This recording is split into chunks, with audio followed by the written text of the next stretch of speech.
오늘 여러분과 함께 나눌 말씀은 교사의 회복을 선포하라, 교사의 회복을 선포하라는 제목입니다. 제가 오늘 칼럼에 썼습니다만 교사주일은 그냥 넘어갈 수 없는 날입니다.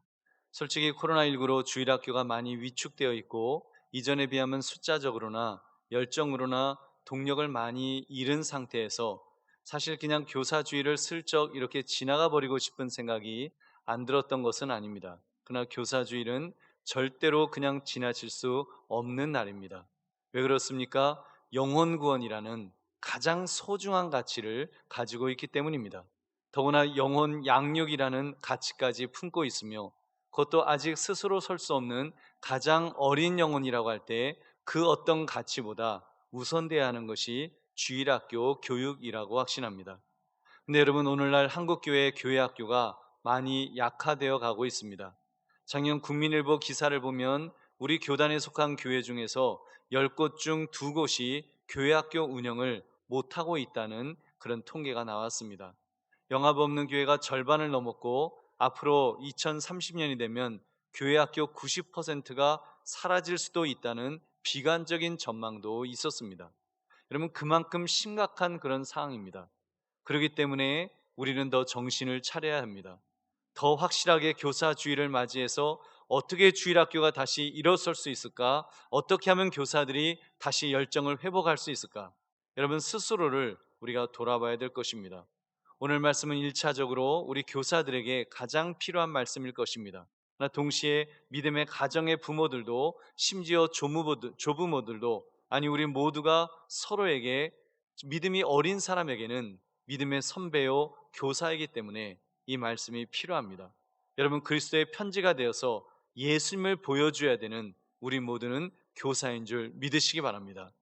여러분, 그러므로 말씀의 제목, 교사의 회복을 선포하라는 이 제목을 가지고 교사로서, 인생의 교사로서 어떤 모습으로 살아갈 것인가를 살피시는 이 시간 되시기를 주님의 이름으로 축원합니다.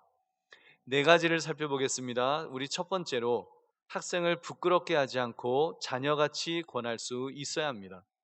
여러분, 좋은 교사는 학생들이 수치심을 느끼도록 하지 않습니다. 학생들, 특히 어린 학생들, 여러분, 그들이 어떤 사람들입니까? 심지어 교회에서 초신자 성도들, 비록 연세가 많으신 어르신이라고 할지라도 여러분, 그들이 어떤 분들일까요? 여러분, 말 그대로 어린 사람입니다. 어리다는 말은 아직 미숙하다는 뜻입니다. 미숙하다는 것은 실수할 수 있다는 것입니다. 잘못을 저지를 수도 있습니다. 심지어 잘못을 알면서도 또 저지를 수 있는 사람이 미숙한 사람, 아직 어린 사람이라는 사실입니다. 여러분, 당연히 교사 입장에서는 기대 수준에 많이 못 미칠 수 있습니다. 여러분, 문제는 성숙하지 못한 교사들이 학생들의 수준이 못마땅하다고 책망합니다. 너 왜 이것밖에 안 되느냐? 왜 더 열심을 내지 않느냐? 왜 더 헌신하지 않느냐? 욱박지릅니다. 그래서 학생으로 하여금 좌절하게 만들고 상처를 입히고 오히려 주일학교를 해치는 사람이 될 수도 있습니다. 여러분, 그렇기 때문에 사도 바울은 그런 교사가 되지 않도록 엄중하게 경고합니다. 우리 14절을 함께 읽겠습니다. 시작. 내가 너희를 부끄럽게 하려고 이것을 쓰는 것이 아니라 오직 너희를 내 사랑하는 자녀같이 권하려 하는 것이라. 아멘. 바울은 지금 자신의 교사로서의 입장을 이렇게 밝히고 있습니다. 부끄럽게 하려고 하는 것이 아니다. 부끄럽게 하려고 쓰는 것이 아니라 오직 너희를 내 사랑하는 자녀같이 권하려 한다고 그렇게 말합니다. 사도 바울은 부모의 심정으로 자녀를 대하듯이 그렇게 가르치는 것이라고 말하고 있습니다. 우리 한번 따라 하시기 바랍니다. 학생을 대할 때는 내 자녀처럼 대하겠습니다. 네, 여러분, 우리 학생을 대할 때는 내 자녀처럼 대하시기를 주님의 이름으로 축원합니다. 여러분, 우리 예수님께서요, 교사로서 제자들을 그렇게 대하셨거든요. 얼마나 정말 그 사랑 가득한 그런 모습으로 예수님을 대하셨는지요.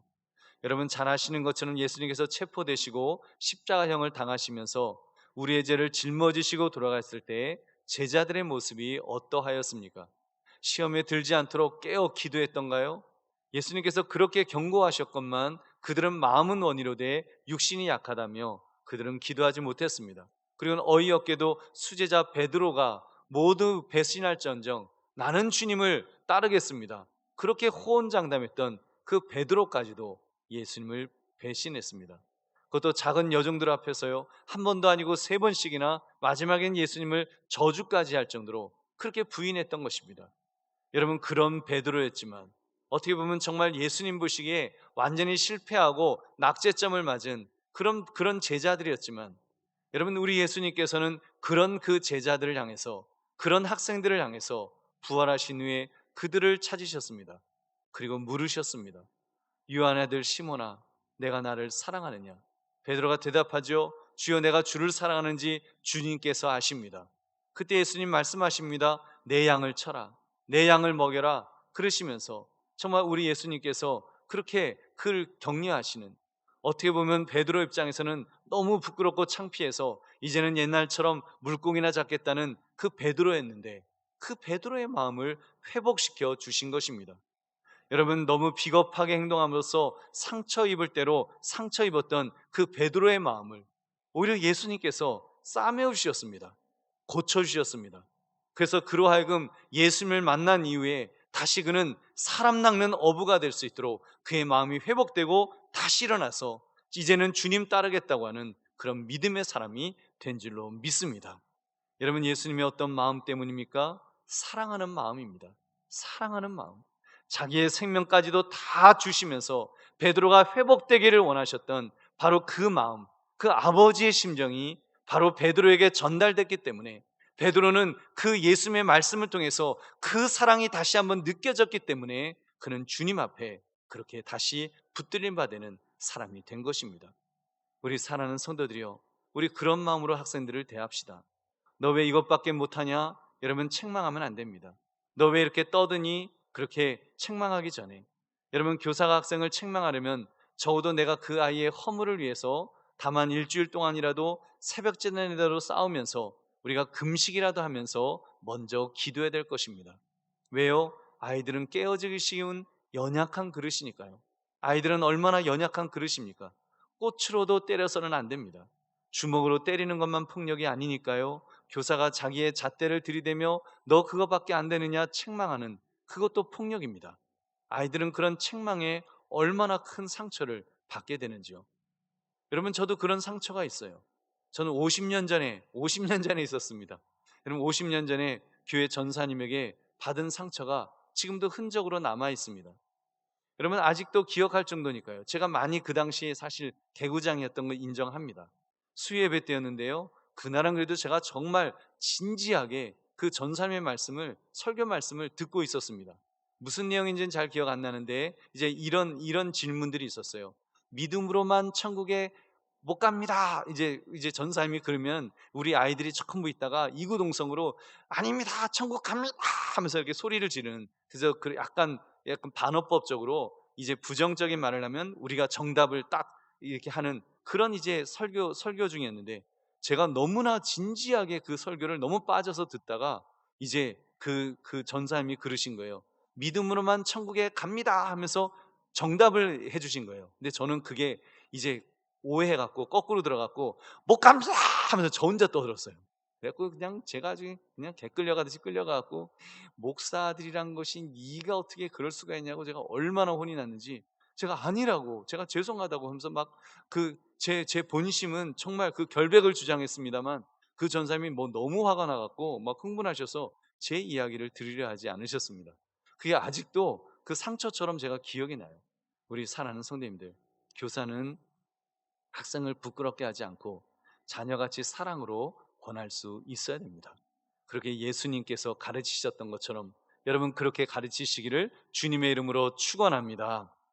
두 번째, 자녀를 대하듯이 부모의 마음으로 학생들을 대하여야 합니다. 오늘 본문 15절을 함께 읽겠습니다. 시작. 그리스도 안에서 일만 스승이 있으되 아버지는 많지 아니하니 그리스도 예수 안에서 내가 복음으로써 너희를 낳았음이라. 아멘. 여러분, 그리스도 안에서 일만 스승이 있으되 아버지는 많지 않다. 무슨 말씀입니까? 모두가 가르치려고만 들었다는 것입니다. 사랑하는 성도들이여, 분명히 기억합시다. 가르치려 드는 것이 교사가 아닙니다. 여러분 따라하십시다. 따라해 보이겠습니다. 입만 살아있는 것입니다. 여러분, 가르치려고만 든다면 그런 사람은 입만 살아있는 것입니다. 진정한 의미의 교사는 아닙니다. 교사는요, 부모의 마음으로 대하는 사람이니까요. 아버지는 많지 아니하니 그리스도 예수 안에서 내가 복음으로써 너희를 낳았습니다. 여러분, 지금 사도 바울은 고린도 교회 성도들 향해서 내가 너희를 낳았다라고 말할 정도로, 내가 너희를 낳은 너희의 영적 부모다라고 말할 정도로 그렇게 헌신했음을, 그렇게 사랑을 부어 주었음을 그는 말하는 것입니다. 내가 너희를 낳았다. 바울이 지적한 일만 스승들, 그 스승이란 당시 자녀들의 안녕과 성장을 전적으로 책임 맡은 신뢰받는 그런 노예를 의미하였습니다. 그들은 아이들을 학교에 데려다주고 아이가 자랄 때까지 해로운 일이 일어나지 않도록 아이의 성장과 그 발전에 책임을 졌습니다. 기능은 부모 같지만 실상은 그들의 직업이 아이 돌봄이었을 뿐입니다. 바울은 진정한 교사는 직업으로 아이들을 대하는 사람이 아니라고 말합니다. 부모의 마음으로, 정말 부모의 마음으로 대하여야 된다는 것을 그는 밝혔던 것입니다. 실제로 바울은 그들을 예수님께로 인도하기 위해서 목숨까지 걸었던 사람입니다. 고린도 교인들을 위해서, 정말 성도들 한 사람 한 사람을 구원하기 위해서 그는 자기의 목숨까지 그는 내어 놓았습니다. 40에 하나 감한매를 5번 맞았다고 했습니다. 3번 태장을 맞고, 1번 돌로 맞고, 3번 파선하고, 옥에 갇히기도 하고, 더 많이 하고, 매도 수없이 맞고, 목마르고, 여러 번 굶고 춥고 헐벗었느라고 그는 그렇게 말합니다. 그러면서 눈물로 그들을 돌보았다는 것입니다. 여러분, 교사는 아이들과 먼저 이러한 신뢰관계가 형성되어야 합니다. 그리고 내가 그 정도로 아이들을 사랑하지 못했다면, 여러분, 어떤 면에서는 그냥 사랑으로만 가르치십시오. 어설프게 내가 사랑하니까 내가 사랑의 매를 된다, 내가 부모로서 내가 너를 훈육한다, 여러분, 그렇게 하려고 하지 마십시오. 여러분, 이런 이야기가 있습니다. 오랜만에 어떤 이제 그 청년이었던 분이 이제 나이가 좀 들어서 이제 한 10년 후에 이제 오랜만에 교회에 온 거예요. 정말 오랜만에 교회에 왔는데 이제 반갑다고 이제 말하는 거예요. 너 도대체 어디 처박혀 있다가 이제 나타났느냐고 막 이제 이야기를 하는 거예요. 반갑다고 하는 소리예요. 그렇게 말씀하신 분들이 악의가 있어서 한 소리가 아닙니다. 근데 본인은 그게 또 상처가 되는 거예요. 아니, 자기가 언제 나한테 전화 한 번 안 해놓고 밥 한 끼 안 사놓고 무슨 언제 봤다고 10년 만에 봤는데 막 자기를 책망하니까 그 책망으로 들리는 거예요. 그래서 더 상처를 받고 오히려 교회를 다시 나오지 않는, 여러분, 얼마나 그 심각한 일입니까? 여러분, 아이들이 부모의 훈육을 여러분 그나마 듣는 이유가 여러분 무엇이겠습니까? 자기들을 먹여주고 입혀주고 재워주었던 거예요. 여러분, 아빠가 자기들을 위해서 나가서 하루 종일 일하는 모습을 어찌됐건 아이들이 보잖아요. 여러분, 엄마가 매를 드는 엄마도 하루 종일 밥하고 빨래하고 정말 자기들을 위해서 돌봐주는 그 모습을 아이들은 보고 경험하고 체험했잖아요. 그러니까 엄마가 정말 어떤 때는 억울할 정도로 그렇게 막 자기들을 혼내켜도 그래도 엄마 하면서 달려가는 것은 여러분 그만한 그 신뢰관계가 형성되었기 때문입니다. 근데 여러분, 학교 선생님이 그런 신뢰관계가 형성돼 있어요? 여러분, 아니잖아요. 심지어 여러분, 저는 옆반의 선생님한테 제가 그 따기를 맞은 적이 있었습니다. 초등학교 3학년 때 입구에 그때는 이제 건물 들어가면 이렇게 신발을 벗고 이제 덧신을 신고서 실내화를 신고 이제 들어가잖아요. 근데 제가 현관에서 뭔가 막 뭐 개구장이었으니까 뭔가 바쁘다 보니까 그 현관에 이제 덧신이 아니라 그냥 일반 이 신는 신을 신고 그 위를 탁 올라간 거예요. 그 순간에 옆반에 있던 선생님이 이따만한 소뚜껑만한 손으로 제 따귀를 쫙 하고 때리는데, 와, 제가 그게 얼마나, 지금도요 그때 맞았다는 그 기억이 아직도 나는 것 같아요. 그럼 얼마나 상처가 되는지요. 제가 만약에 그때로 만약에 돌아가면 제가 막 그럴 거예요. 선생님, 제가 그렇게 따귀를 그렇게 맞을 만큼 그게 잘못한 일인가요? 초등학교 3학년 그 애가 뭘 안다고. 그때 한참 천방지축 날뛸 때인데 벗지 않았다고 따귀를 갖다가, 그것도 옆반 선생님이, 자기가 나를 뭘 안다고. 여러분, 그거 굉장히 심각합니다. 물론 여러분, 정말로 학생들을 사랑하셨던, 눈물로 가르치셨던 그런 선생님들도 계세요. 여러분, 그런 선생님에게는 회초리라도 가져가서 선생님 때려주세요, 선생님 절 가르쳐 주세요라고 말씀드리고 싶은 그런 선생님들도 계셨습니다. 여러분, 그렇게 되기까지 얼마나 많은 사랑의 시간이 쌓여왔는지요. 얼마나 많은 시간 동안 그분으로부터 그래도 나를 사랑하시는구나, 나를 염려하시는구나, 나를 정말 아끼시는구나, 이 마음이 느껴지니까 정말 그 선생님에게는 회초리라도 갖고 가서 선생님 절 좀 때려주세요, 정신 좀 차리게요, 그렇게 할 수 있는 그런 그 관계가 형성되는 것입니다. 우리 사랑하는 교사들이요, 우리가 사랑하는 믿음의 선배들이요, 사실 우리 모두는 누군가에게 믿음의 선배들입니다. 여러분, 그런데 믿음의 후배들을 바라보면서 또는 아이들을 바라보면서 여러분, 우리가 어떤 태도를 가져야 될지 꼭 기억하시기 바랍니다. 한번 따라 하시기 바랍니다. 꽃으로도 때리지 않겠습니다. 꽃으로도 책망하지 않겠습니다. 여러분, 정말 책망하려면 내가 그분을 위해서 적어도 하루는 정말 금식 기도라도 하면서 여러분 그렇게 말해야죠. 내가 아무개를 위해서 어제 하루 종일 내가 금식했습니다.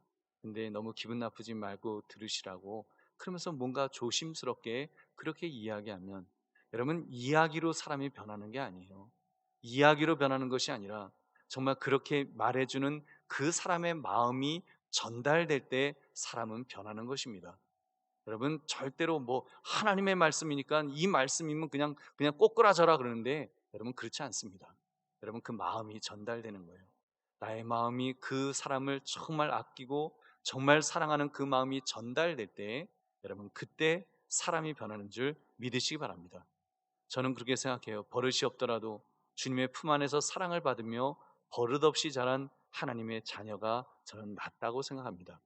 어줍지 않은 훈육으로 아이에게 상처를 주어서 교회에 대해서 이를 갈며 떠나게 된다면 여러분, 그 책임을 어떻게 감당하겠습니까? 특히 이 시대는요, 누군가로부터 훈육을 들을 준비가 안 된 시대입니다. 여러분, 부모의 마음으로 대하시되 자녀를 사랑하듯 사랑하시기를 주의 이름으로 축원합니다. 여러분, 훈육보다는 여러분 사랑이 먼저입니다. 먼저 사랑하시고 또 사랑하시고 사랑하셔서 충분히 사랑한 후에, 충분히 내 사랑이 전달된 후에, 충분히 그 학생도 여러분을 부모님을 대하듯이 그렇게 따르게 된 후에 그때 훈육을 시작하십시오. 하나님께서 그 마음을 붙들어 주시고 변화시켜 주실 줄로 믿습니다. 여러분, 아이들만이 아닙니다. 새 가족들에 대해서도 믿음의 후배들을 대할 때도 마찬가지입니다. 가르치려 들지 마십시오. 가르침은 하나님께서 말씀을 통해 하실 것입니다. 그보다는 이 시대에 진정 필요한 사람은 일만 스승이 아닙니다. 가르치려 드는 사람이 아닙니다. 자녀를 사랑하는 부모처럼 사랑을 주는, 정말 사랑을 베풀 수 있는, 사랑을 쏟아줄 수 있는 그런 교사가 필요한 줄로 믿습니다. 그런 교사가 되기 전까지 정말 부모의 사랑으로 아이들을 사랑하시고 새가족 믿음의 후배들을 사랑하시기를 주님의 이름으로 축원합니다. 여러분, 이제 이렇게 제가 말씀을 들으시는 중에, 여러분 말씀을 들으시면서 교사의 사명이 투철하신 분들은 좀 이렇게 답답하실 것입니다. 저하고 이런 교육 철학이 좀 다르실 수 있어요. 막 화가 나실 수도 있어요. 그럼 목사님, 그렇게 훈육하지 말라 하시면 아이들은 어떻게 가르치라는 말씀입니까? 사랑만 하라고요? 혼내키지 말라고요? 훈육하지 말라고요? 그러면 정말 그 아이들은 무엇을 보고 배우라는 것입니까? 이렇게 질문할 수 있습니다. 제가 답을 드리겠습니다. 우리 하나님의 말씀, 셋째, 학생에게 자신이 먼저 본을 보여야 합니다. 우리 16절 말씀 함께 읽겠습니다. 시작.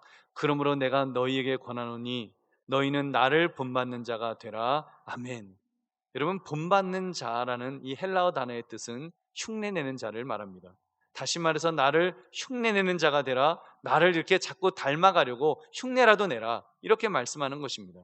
이미 사도 바울은 이전 편지인 고린도전서에서 이 고백을 했습니다. 고린도전서 11장 1절, 내가 그리스도를 본받는 자 된 것 같이 너희는 나를 본받는 자가 되라. 아멘. 여러분, 이걸 풀었으면 내가 예수님을 지금 흉내내고 있으니까 너희는 예수님을 흉내내는 나를 보고서 너희는 나를 좀 흉내를 내봐라, 이렇게 말씀하는 것입니다. 여러분, 사실 사도 바울이야 예수님을 흉내내는 정도가 아니라 정말 예수님처럼 살았던 사람이라 할 것입니다. 아까 소개했던 내용입니다만 우리 한번 다시 한번 같이 읽어보겠습니다. 고린도서 11장 23절부터 27절입니다. 시작. 그들이 그리스도의 일꾼이냐 정신없는 말을 하거니와 나는 더욱 그러하도다. 내가 수고를 넘치도록 하고 옥에 갇히기도 더 많이 하고 매도 수없이 맞고 여러 번 죽을 뻔하였으니 유대인들에게 40에서 하나 감한 매를 5번 맞았으며 3번 태장으로 맞고 1번 돌로 맞고 3번 파선하고 일주야를 깊은 바다에서 지냈으며 여러 번 여행하면서 강의 위험과 강도의 위험과 동족의 위험과 이방인의 위험과 시내의 위험과 광야의 위험과 바다의 위험과 거짓 형제 중에 위험을 당하고 또 수고하며 애쓰고 여러 번 자지 못하고 줄이며 목마르고 여러 번 굶고 춥고 헐벗었노라. 아멘. 여러분, 지금 그가 정말 그 성도들을 섬기기 위해서 얼마나 그 많은 희생을 했는지 그는 그렇게 말합니다. 그뿐이 아니죠. 세상적으로 출세했던 자기의 삶, 과거 날 때부터 로마 시민권을 가지고 있었고 가말리엘의 문화에서 최고의 학문을 공부했었고 바리새인 중에 바리새인이었던 최고 명문가의 자제였습니다. 그럼에도 그는 말하기를 그 모든 것을 이제는 내가 배설물처럼 여기노라. 이제는 그것들을 의지하지 않고 정말 배설물처럼 여긴다. 그는 그렇게 말합니다. 그러면서 그는 교우들을 향한 그 애절한 사랑을 또 이렇게 고백했습니다. 우리 조금 전 읽었던 고린도서 이어지는 말씀 11장 28절부터 29절을 함께 읽겠습니다. 시작. 이외의 일은 고사하고 아직도 날마다 내 속에 눌리는 일이 있으니 곧 모든 교회를 위하여 염려하는 것이라. 누가 약하면 내가 약하지 아니하며 누가 실족하게 되면 내가 애타지 아니하더냐. 아멘. 그런데도 바울은 자기 속에 눌리는 일이 있다라고 했습니다. 마음속에 부담감이 있다는 거예요. 성도들을 향한 염려하는 마음이 있는데 성도들 중 누군가 실족하게 되면 그는 마음이 애타서 정말 창자가 끊어지는 것 같은 그 아픔을 느끼면서 어쩔 줄 몰라 했던 정말 그런 마음이라는 것을 그는 말하고 있습니다.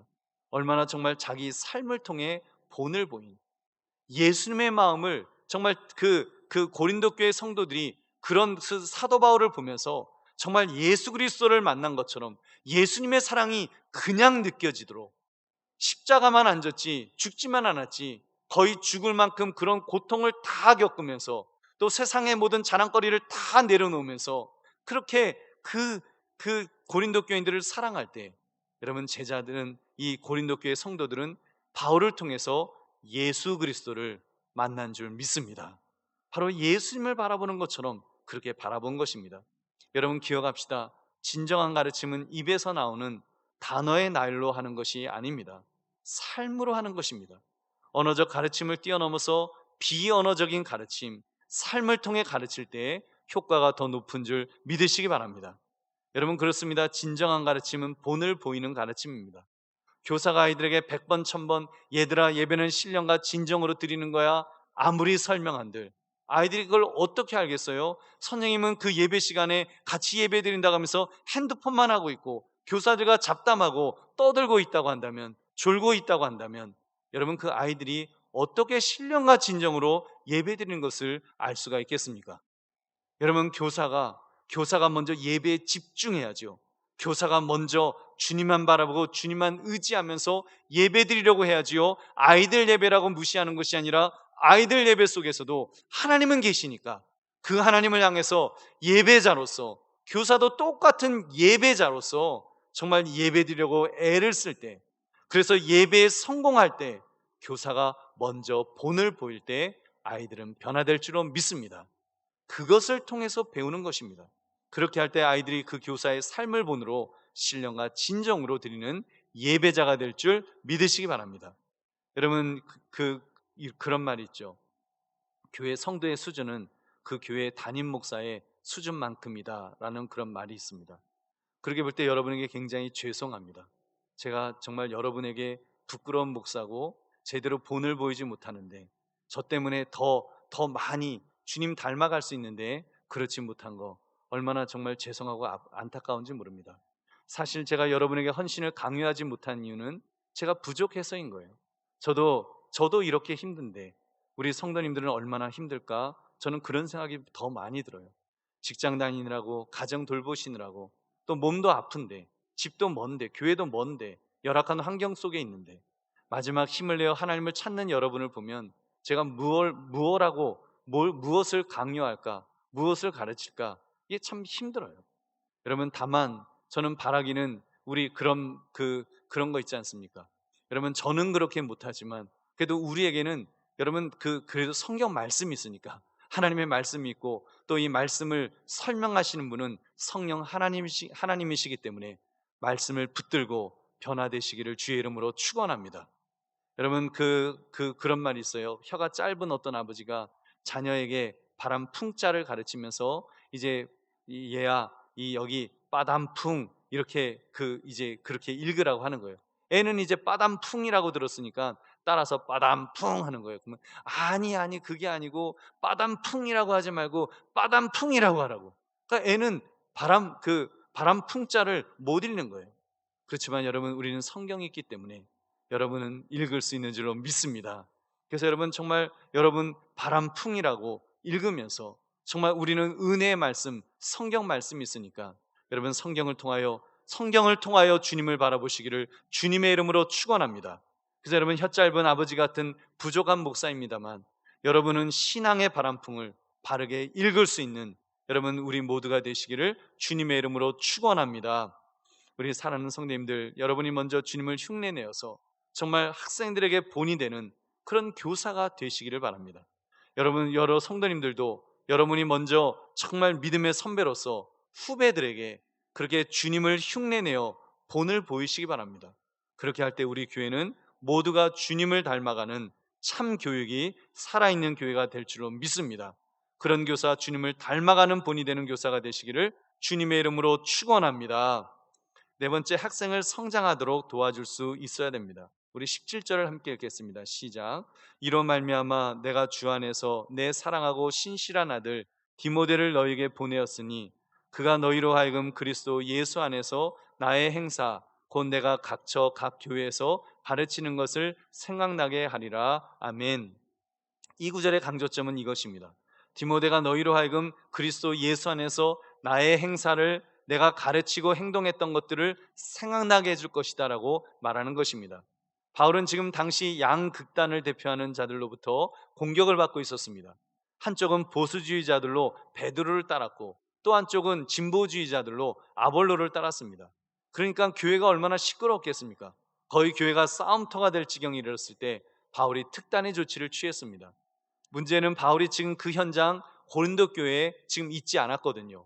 지금 세계 선교를 지금 선교 여행 중이었습니다. 그러니까 고린도 교회가 싸운다는 이야기를 듣고 지금 선교 여행을 포기하고 돌아갈 수도 없기 때문에 지금 바울은 지금 특단의 조치를 취하는데 분열의 문제를 다루는 편지를 고린도 교회들의 성도들에게 이렇게 썼습니다. 그리고 그 편지를 그가 가장 아끼는 디모데에게 주면서 이것을 가져다가 전해드리라고 그렇게 말을 합니다.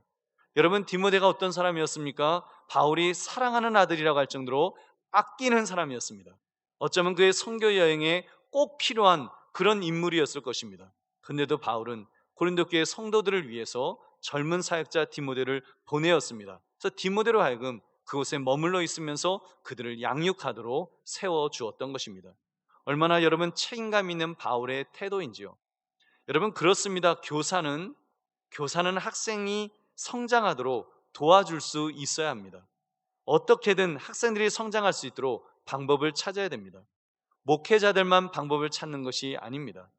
여러분, 목회자인 저도 제가 은퇴를 이제 바라봐야 되는데 지금 여전히 책을 읽고 세미나에 참석하고 목회자 독서 모임을 참석하면서 끊임없이 연구합니다. 이런 노력이 비단 목회자들만의 몫일까요? 아닙니다. 교사들도 마찬가지입니다. 여러분들 학생들에게 필요한 것이 있다면 자꾸 배워야 합니다. 책도 읽으시고 세미나도 참석하시고 더욱 기도하시고 자신을 발전시키십시오. 또 텔레비전에서도 좋은 프로그램 많잖아요. 여러분, 그렇게 준비할 때 주께서 사용하시는 그런 교사가 될 줄로 믿습니다. 바울은 세계 선교라고 하는 이 중차대한 상황에서도 그의 분신과 같은 디모데를 고린도 교회에 보내었습니다. 자기 희생을 각오한 책임감 있는 행동을 한 것입니다. 그렇습니다. 교사는 자기 팔을 잘라내는 심정으로 그렇게 학생들을 가르쳐야 됩니다. 그렇게 할 때 학생들이 성장하게 될 것입니다. 든든한 공동체를 이루게 될 줄로 믿습니다. 그러므로 학생들이 성장할 수 있도록, 믿음의 후배들이 성장할 수 있도록 최선을 다하시기를 주님의 이름으로 축원합니다. 이제 말씀을 맺습니다. 교사의 회복을 선포하라, 이 말씀의 제목처럼 이제 회복을 선포해야 합니다. 코로나 이후에, 이제 코로나 이후잖아요. 달라진 상황 속이지만, 어찌 보면 초토화된 우리 주일학교의 그 상황이 있지만, 여러분, 교사가 먼저 회복을 선포해야 합니다. 다시 한번 힘을 내어서 일어서는 교사가 되기 위해서 회복을 선포하십시오. 여러분, 주님, 내가 교사로서 다시 힘을 내기를 원합니다. 교사로서 내가 다시 일어서기를 원합니다. 여러분, 그런 마음을 가지십시오. 믿음의 선배들도 마찬가지입니다. 여러분, 우리가 그동안 이렇게 주저앉아 있었다고 계속 있는 것이 아니라, 이젠 다시 일어서려고 나부터, 내 자신부터 먼저 정말 이제는 드라이브를 걸어야 돼요. 내 자신에게 자신을 막 이렇게 격려해야 됩니다. 다시 일어서자고, 다시 시작하자고, 다시 주님 바라보고 주님 의지하면서 다시 나아가자고. 여러분, 그런 모습을 보일 때 여러분, 정말 교회가 다시 일어서게 될 줄로 믿습니다. 여러분, 네 가지를 꼭 기억합시다. 첫째, 학생들을 여러분 정말 부끄럽게 만들지 않도록, 학생들을 그 훈육한다고 학생들을 부끄럽게 만들지 맙시다. 상처 주어서는 안 된다는 것입니다. 둘째, 부모의 마음으로 사랑을 베풉시다. 그 학생들이 여러분을 영의 아버지로, 영의 어머니로 여길 수 있을 정도로 여러분 그렇게 사랑을 베푸는 것이, 그것이 급선무입니다. 셋째, 교사가 먼저 예수님을 흉내내는 본을 보이십시오. 말이 아닌 행동을 통해서 제대로 가르치자는 것입니다. 여러분, 말로 가르치는 것이 아니라 나의 행동을 통해서, 그 행동하는 모습, 나의 말의 표정, 나의 얼굴의 표정, 나의 말하는 말투, 여러분 생각하는 어떤 사고, 이런 것들을 통해서 아이들은 변화되는 것입니다. 그것을 통해서 예수 그리스도를 바라보게 될 것입니다. 그리고 예수님을 닮아가는 자가 될 줄로 믿습니다. 넷째, 학생을 성장하도록 하기 위해서 내가 할 수 있는 최선을 찾아서 노력합시다. 그렇게 할 때 주님의 몸된 교회가, 주일학교가, 또 주일학교 어린 영혼들이 다시 회복하게 될 줄로 믿습니다. 그러므로 말씀의 제목, 교사의 회복을 선포하라, 이 말씀처럼 교사인 우리가, 믿음의 선배인 우리가 먼저 회복하기를 결단하시기를 주님의 이름으로 축원합니다.